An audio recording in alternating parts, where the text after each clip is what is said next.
प्यारी गुरु माँ और प्यारे परमात्मा के श्री चरणों में नमन। मैं परमात्मा, जिसका भौतिक नाम विष्णु है। गुरुदेव कल साधना के बाद से ही थर्ड आई पर, फोरहेड और आईज पर बहुत ज़्यादा एनर्जी अंदर की तरफ खींचती हुई मालूम हो रही थी। और आज पूरी रात ऐसे ही पूरी बॉडी में और क्राउन चक्र बार बार ठंडा हो रहा था, ऐसे ही एनर्जी बनी रही। और सुबह से भी बहुत ज़्यादा एनर्जी फील हो रही थी। ऐसा लग रहा था जैसे मेरे शरीर के अंदर और मेरे शरीर के बाहर आसपास इतना एनर्जी फील हो रहा था कि जैसे मेरा पूरा बॉडी और सारी सेंसेस उसमें डूब जाएंगी। और बहुत गुम सा, बहुत अच्छा सा फीलिंग बना हुआ था। बहुत प्रेम उमड़ रहा है और बहुत सब कुछ प्रेमपूर्ण हो रहा है गुरुदेव। और शाम होते होते तो ये चीज़ और भी ज़्यादा बढ़ गई। बहुत एनर्जी फील हो रही थी। थर्ड आई पूरी अंदर खींच रही थी। क्राउन चक्र बार बार ठंडा हो रहा था, बार बार सेंसेशन हो रही थी। और जब मैं साधना में बैठी हूँ तो मन ही नहीं कर रहा था विधि करने का। और जब आप विधि करवा रहे थे, मैंने बड़ी मुश्किल से वो की है। और उसके बाद फिर एकदम जैसे एनर्जी मुझे पूरी अपने अंदर डुबाती डुबाती लेके जा रही थी। और मैंने पूरा छोड़ दिया था अपने आप को। जो भी थॉट्स आ रहे हैं जा रहे हैं, जो कुछ भी हो रहा है, मैंने सब कुछ छोड़ दिया। बहुत प्यारी एनर्जी फील हो रही थी, बहुत प्रेम महसूस हो रहा था। और गुरुदेव, मैं शून्य तब जाना चाहती हूँ, मगर मैं जा नहीं पाती। आज भी इतना अच्छा सब कुछ था और अभी उठने के बाद भी वही एनर्जी बनी हुई है। पर मैं प्रेम बहुत महसूस हुआ, शांति बहुत महसूस हुई। पर मैं शून्य में नहीं जा पा रही, जिसे ब्लैंकनेस कहते हैं, जिसे लीन हो जाना कहते हैं, वो नहीं हो पा रहा गुरुदेव। प्रणाम आपको। सब कुछ बहुत अच्छा हो रहा है, सब कुछ बहुत अच्छा घट रहा है। इन बातों को समझो और परम शून्य में और समाधि में उतर जाओ।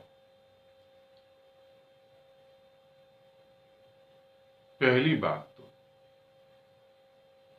दूसरों को क्या अनुभव हो रहा है उसे छोड़ दो। जो व्यक्ति संसार में रहते हुए ये देखता है कि दूसरे कितना कमा रहे हैं, दूसरे कैसे जी रहे हैं, दूसरे ये कर रहे हैं और मैं नहीं कर पा रहा, वो व्यक्ति कभी जिंदगी को जी ही नहीं पाता।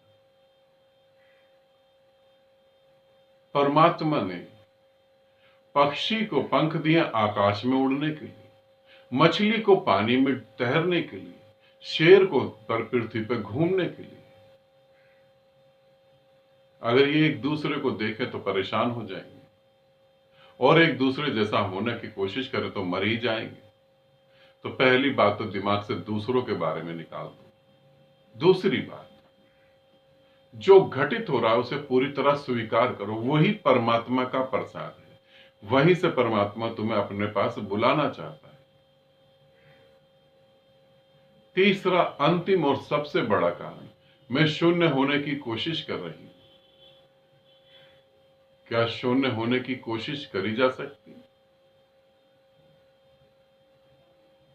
शून्य होने की कोई कोशिश नहीं करी जा सकती। तुम अशांत होने की कोशिश कर सकते हो, शांत होने की कोई कोशिश नहीं होती, क्योंकि शांति तो पहले से विद्यमान है, शांति तो पहले से ही। अशांति पैदा करी जा सकती है, अशांति मिटाई जा सकती है। दुख पैदा करा जा सकता है, दुख मिटाया जा सकता है। शांति को लाने का कोई उपाय नहीं, वो तो पहले से ही है। और तुम कह रही हो कि मुझे परम शून्य होना है और परम शून्य में जाना है। मैं ऐसी कोशिश कर रही हूं, ऐसा कभी भूल के नहीं करना। कोई भी साधक अगर ऐसे प्रयास करेगा तो वो साधना में गति नहीं कर पाएगा।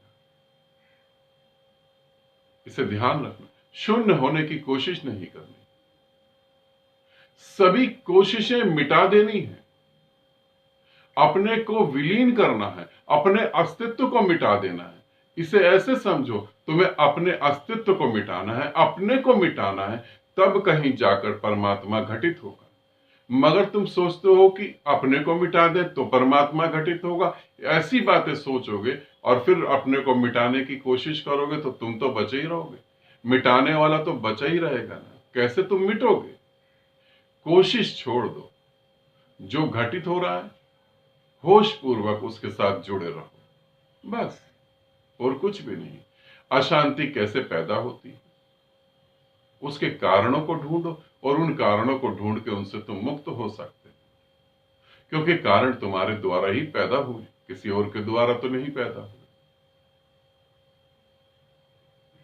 इसे समझना, मुझे शून्य होना है तो कभी शून्य नहीं हो पाओगे। ठीक है, आनंदित रहो, सदा खुश रहो। बहुत बहुत प्रेम आपको।